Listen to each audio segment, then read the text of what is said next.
말씀드리겠습니다. 대통령 윤석열.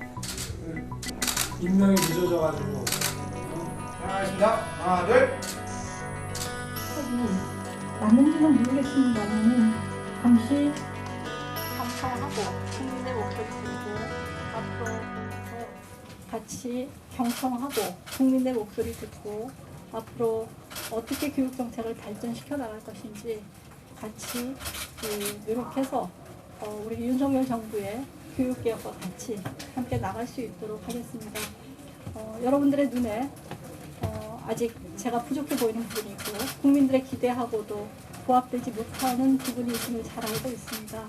네, 조금만 지켜봐 주시면서 여러분들이 멀리서 봤던 부총리, 교육부 장관이 조금 더 지켜봤더니 어떻게 변하고 진실의 모습이 어떤 사람이었는지를 느낄 수 있도록 제가 최선을 다해보겠습니다. 시간이 많이 지나지 않아서 여러분들하고 함께 윤석열 5년 교육정책이 성과가 맺어질 수 있도록 최선을 다하겠습니다.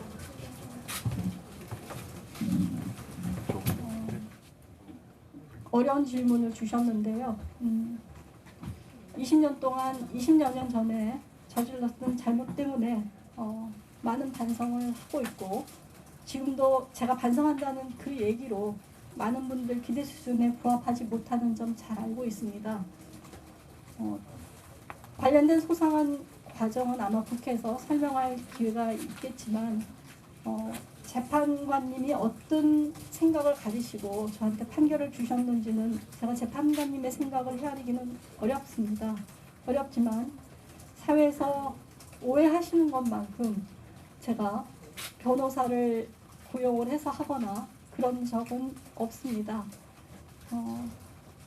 너무나 오래전 기억이기 때문에 제가 어떤 기억을 가지고 얘기를 하게 되면 괜히 오해를 불러일으킬 수도 있다는 우려 때문에 말씀을 못 드리고 있었고 아끼고 있었습니다.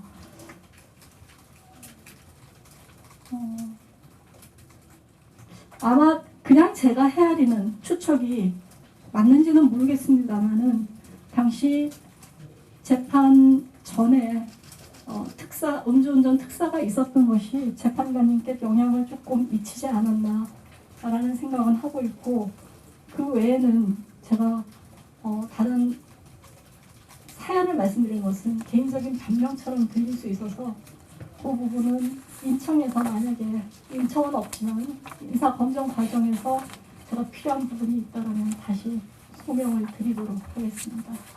하여튼 그저 이러한 부분들에서는 송구하다는 말씀을 드립니다.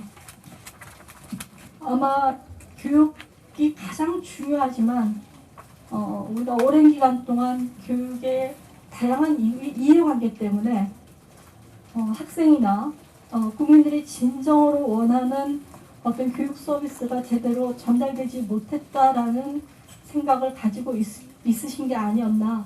그래서 교육과 이해관계가 조금 동떨어져 있는 저를 선택을 함으로써 교육 분야의 이해관계를 중립적으로 바라보고 지금까지 묵혀져 있던 어떤 개혁의 추진력을 발휘할 수 있을 거라는 생각에서 저를 지명하지 않았나라고 생각을 합니다. 굉장히 중요한 질문인데요. 여기 교육부 공무원들도 있어서 제가 말씀을 드리기가 조금 송구합니다. 국민들의 시각에서 보면 이제 공무원에 대한 불신이나 그런 부분도 있을 거고 특히나 이제 교육부 공무원에 대한 불신들이 조금 있을 것 같아요. 그리고 각각의 교육이라는 것이 수요자보다는 공급자의 이해관계에 있어서 교육이 제공된다라고 생각하는 부분이 있는 것 같고요. 그 다음에 국민들이 가장 많이 우려했던 부분은 교육의 공정성 문제가 현재 교육 시스템에서 제대로 제공되고 있는가, 그런 것들이 어떻게 보면 교육에서 누적되어 왔던 어떤 그 이해관계 때문에 더 공정성 이슈가 우리가 국민이 원하는 방향대로 가지 못하지 않았나라는 시각을 제가 들어와서, 물론 제 방식대로 아니면 윤석열 정부의 방식대로 나가는 데 굉장히 많은 난관이 있을 수 있겠지만은 그런 부분들을 조금 체계적으로 바꿔보겠다라는 관점이 저 또한 있고 우리 윤석열 정부에서도 가지고 있는 부분이라고 생각을 합니다. 아시다시피 우리가 교육은 사실은 태어나면서부터 최소한 의무교육 시점까지는 공교육이 들어가는 부분입니다. 근데 유보통합에 대한 이슈가 우리가 오랫동안 묵어왔던 이슈이지만 전혀 해결을 못하고 있습니다. 그 다음에 대학 입학과 관련된 문제는 누가 와도 또 원만한 해결책을 내지를 못하고 있습니다. 그리고 굉장히 또 많은 이해관계자들이 있는 이슈지만 교육 시수, 그러니까 학생들의 선택권이 보장되는지에 상관없이 이 교육 시수나 교과목은 많은 또 우리 교사님들의 관련된 어떤 부분들입니다.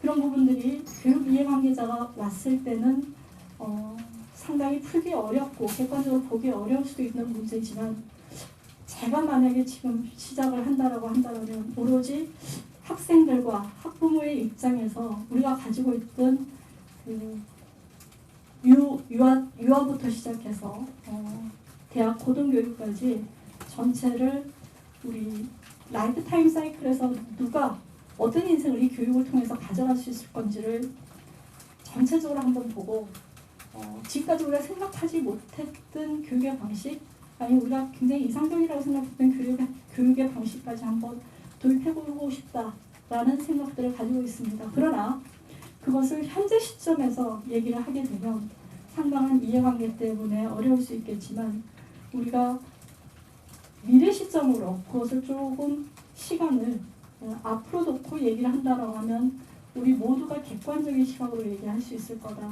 그래서 이렇게 조금 미래 시점을 놓고 우리가 교육개혁을 해보자라고 했을 때 우리가 조금 미래 지향적인 교육체계가 만들어지지 않을까 그런 부분까지 모두 포함해서 뭐 교육개혁의 우리가 화두는 뭐 조직 진단, 조직 해체 그런 것들을 얘기를 할 수 있겠지만 조직의 모습부터 시작해서 미래 교육의 컨텐츠까지 모든 부분을 한번 아울러서 다시 보고 싶다.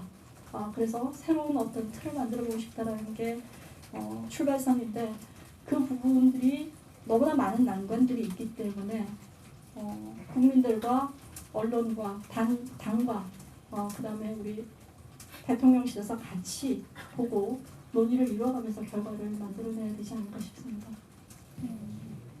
뭐 어떤 언론사의 얘기를 인용하는 게 적절한지는 모르겠습니다. 남의 아이 바보 만들기라는 단어를 들었습니다. 굉장히 가슴이 아팠습니다. 근데 그 남의 아이를 저는 우리 대한민국 내에서 생각하지 않습니다.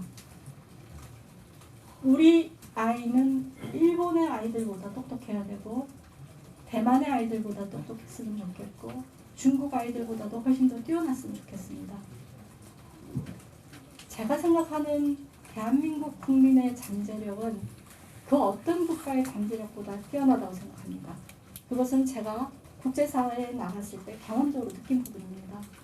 근데 그런 부분들이 발현이 됐다가 조금 사그라들었다가 또 발현이 됐다가 하는데 지금은 그런 어떤 조금 제대로 발현되지 못하고 매듭이 맺혀져 있는 상태가 아닌가. 그것이 우리 교육 체계가 제대로 잘 그 시대적인 맥락에 맞게 서비스를 제공하지 못한 게 아닌가 싶습니다. 그래서 이번에 말씀드렸던 여러 가지 체제 개편을 통해서 저는 우리 인재가 글로벌 세상에서 최고의 인재로 났으면 좋겠다. 거기에 필요한 모든 자원은 우리 국가에서 제공할 수 있었으면 좋겠다. 그래서 본인이 선택할 수 있는 교육 시스템. 저는 이런 인재가 되고 싶어요 라고 한다면 그 수요에 부합하는 그런 교육 서비스를 제공하고 싶다는 게 제 생각입니다. 학생들의 요구는 굉장히 다양할 거예요.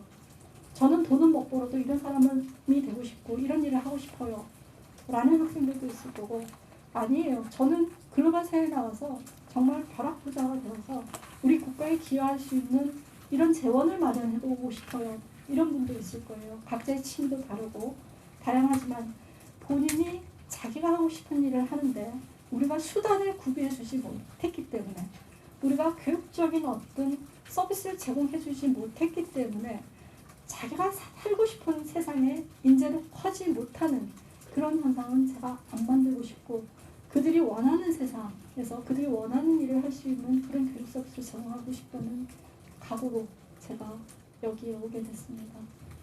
여러 가지로 뭐 질문들도 많으신 것 같은데 저희가 또 약속이 있는 걸로 알고 있습니다.